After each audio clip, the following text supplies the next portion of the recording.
For the younger generations, many have given up on the idea of owning a home or anything for that matter. Soon there'll be a monthly subscription service we can use, and it will be called rent. Finding a place to live is hard enough as it is. But what if you have trouble staying in your home with the rising costs of rent? Since 2020, Spokane has followed the statewide and nationwide trend of rising numbers in evictions. So far, 2,228 people have gone through evictions in the county this year. That is out of 70,399 renters, making it almost 3% eviction rate, one of the worst Spokane has ever seen. Hello, my name is Justice with Scar Media. As a lifelong renter and someone who's worked minimum wage the majority of my life, I know there's more to be said about these numbers and the people that it impacts. So I invite experts to come speak about them and hopefully make me feel better about being a lifelong renter trying to get into a home. It feels like rents have always been increasing. But since 2015, Spokane has seen two larger rent increases during those years. The first major rent increase during this time was said to be caused by the people fleeing California from the debt monster that charges us to be alive.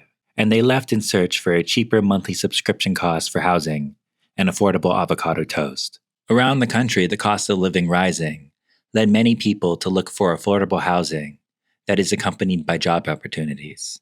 Or maybe I'm just defensive because I'm one of the dots on this map. Tenants will move when they can't afford the rent increase, even when there's nowhere to move to, said the director of the Tenants Union of Washington State, Terri Anderson. Oh no, she's right behind me, isn't she? Hello, Terri. How are you doing today? Oh, I'm doing pretty good. How are you? Let's just get a warm question out of the way. What makes you feel respected? When I'm given the time to speak and when people listen to me. That's a good answer. So you've been trying to testify on HB 1217. So what's HB and what is 1217 and what should people know about it? Okay, House Bill 1217 and its companion bill in the Washington State Senate, which is Senate Bill 5222, are both the same bill. They have the exact same language, and they will cap rent increases in Washington to 7% per year.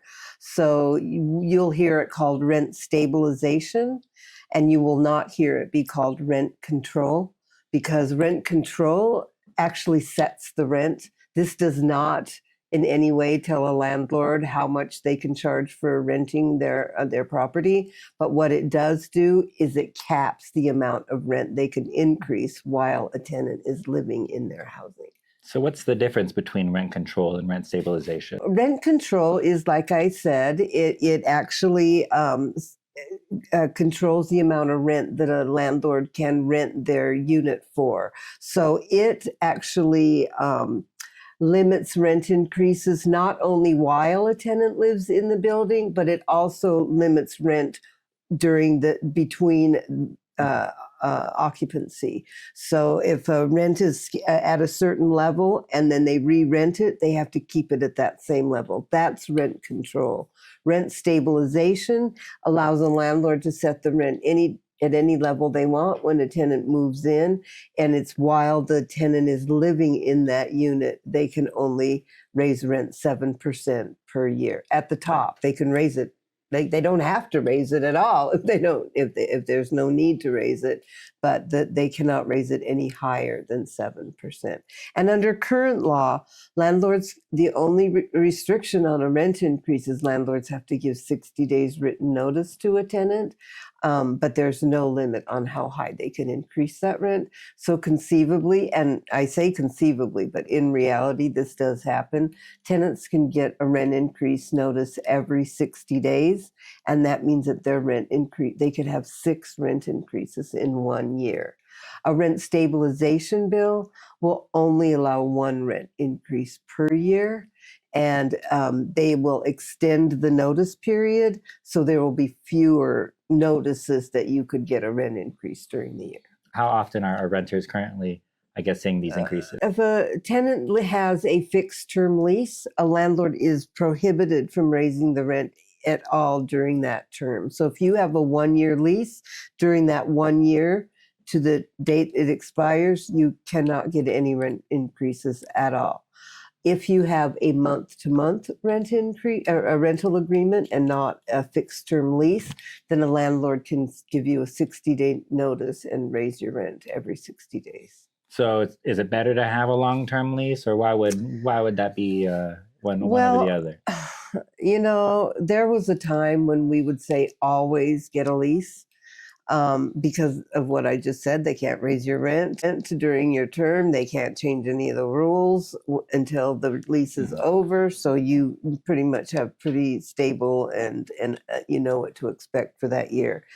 However, we have passed a just cause eviction law in Washington, which was really helpful in that landlords could no longer evict tenants for no reason whatsoever.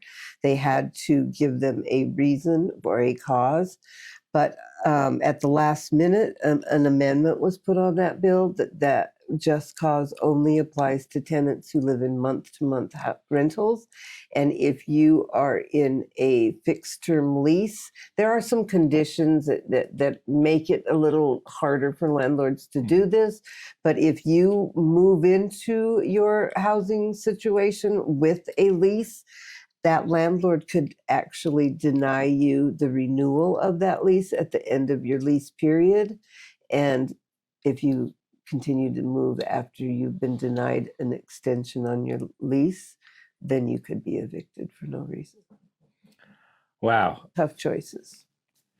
How do we get more people, I guess, to advocate for, it was House Bill 1217 and then Senate Bill 5222. 5222. Mhm. So yeah, how do we get more people to be informed? What tenants can do is they can go to our website, www.tenantsunion.org, and there are opportunities all throughout our website. Number one, you can become a member. And then if you become a member, you'll get all of our action alerts, all of our emails about policies. And a membership doesn't cost anything. You just need to go to the website and click onto that membership link and join. That's one good way that you'll always get notifications from our office.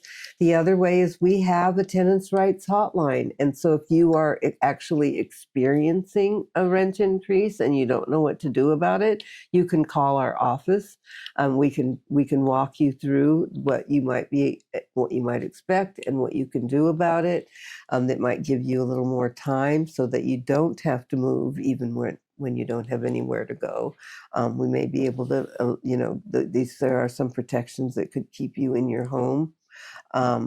I think there are some limited amount of rental assistance out there that we could also assist with. So those are, if you want to get information through our office, that would be the best way. If you want to find out just generally what's happening in the state of Washington, Google Rent Stabilization Washington. There has been an enormous amount of publicity and media covering this all throughout the state, a lot on the west side of the state, but even in Spokane, we've had quite a few publicity, not just about this bill, but just about what led to the need to have this bill introduced.